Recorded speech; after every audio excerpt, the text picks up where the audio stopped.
congregation mình gọi ini solo con là request lo ni thế. 1, 2, 3, go. Này là na ca na ra quang ta thoa nô cả dân hiểm đại mai xoan in đảo bát rô ra quang khâu mi cũng na sao ra quang ta thoa nô nàng tan gọi a đi sa rin can tu cho nàng ngam a đi đại cho nàng ngam a đi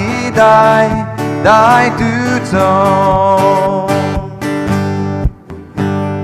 này là na cao na ra quang ta thoa nô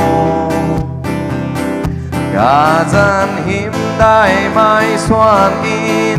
đảo bát rô ra quang khâu mi cũng na sao ra quang ta thoa nô nàng tan gọi a đi sa rin can tu cho nàng ngam a đi đại cho nàng ngam a đi đại tu cho. Okay, thank you. Ni bam taladun thế.